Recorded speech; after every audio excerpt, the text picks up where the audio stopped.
Now to start us off, Senior Wealth Advisor Leslie McCormick of the Farwell Group, author of the book Bank on Yourself, Why Every Woman Should Plan Financially to be Single Even If She's Not, joins us. Good morning, Leslie. Good morning, Marilyn. What do you have for us today? Well, if you recall, Darren and I have done a number of episodes over the past year or so about advice, both getting good and bad advice from well-meaning family, friends, and even professionals.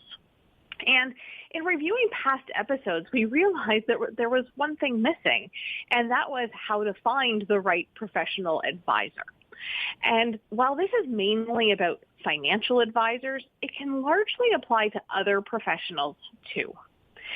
And so we know that about 80% of widows change financial advisors within the first year of losing their spouse. That's a big decision, and it's a really big change to make. So today, I'd like to give listeners some tips to make sure that if that is a change that you're contemplating, to help increase the likelihood of making that change a successful one.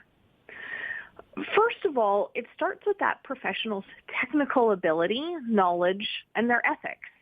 Absolutely, we must get this right. And things to look for in that kind of category, if you will, are things like tenure. How long have they been working in that profession, and how long at their firm? There's no right or wrong answer to this, but new may mean not as experienced or potentially as knowledgeable. Too long may mean not up to date on the latest. So, for instance, a long-tenured financial advisor may focus on investments only, just like when they were, known as a stockbroker, but not necessarily up to date on financial planning, tax efficiency of income, or estate planning. Tenure can mean commitment and that they have long-standing clients, which are great signs. But just make sure that the services that they provide and the breadth of knowledge that they and their team have is suitable for you and your situation. Next, the institution. Are they working with a reputable firm? This provides both compliance and oversights for your accounts, as well as the security of where your money is being held. Both very important things. That person's regulatory record.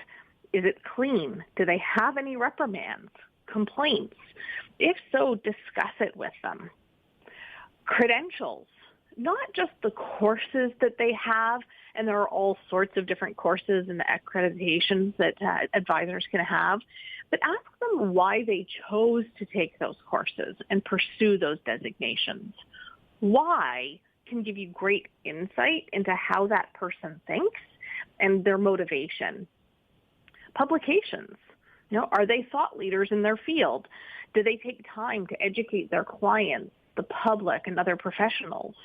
It demonstrates their area of knowledge and the types of clients they help. Now, once an advisor has checked the boxes, meaning they have the skill, knowledge, ability, and ethics, we need to make sure that that person or that person and their team are actually the right fit for you. Now, let me be clear, Marilyn. Not every advisor is the right fit for every client, and not every client is the right fit for every advisor. And for your client-advisor relationship to work, that fit really needs to be right. We call it a meeting of the minds. Are you comfortable with that person and their team? Do you feel comfortable sharing and opening up with them? Has that professional demonstrated that they've really listened and understood what it is that matters to you? And are they on your side working to make it happen? Now, this meeting of the minds can be hard to find. In fact, Investor Economics found that 87% of women struggle to find an advisor with whom they could connect. And in focus groups that I've been a part of, I can tell you this has held true. So ask questions. Ask the professional you're interviewing questions like, tell me about the type of clients you work best with. Do they give you answers that are data points, or do they talk about personalities, the types of common circumstances that they've helped clients through. While individuals find it difficult to find an advisor that's the right fit for them, it is possible. It just might take some time to find, but it's well worth the time that it takes. Well, Leslie, that was solid information, and I wrote it down, and there's a half a dozen points. And I think the one that resonated with me the most, even though skill and knowledge and ability and experience are all part of it, is the fit. It's sort of like looking at a new pair of shoes in the window. They suit you when you look at them, but do they feel comfortable? And can you walk a mile if your car breaks down in those shoes? So it's the same thing with a personal financial advisor. You have to be able to go the long haul with them, and it has to be comfortable, and you don't have to feel intimidated about calling them. So thank you for pointing all of that out. Now, if someone wants to talk to you about finding a financial plan for themselves and maybe finding out if the Farwell Group can help them, how do we reach you?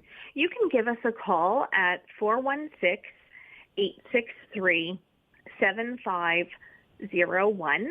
We'd be happy to talk with you. We'd be happy to send you an information package with lots of resources on how to find the right advisor as well.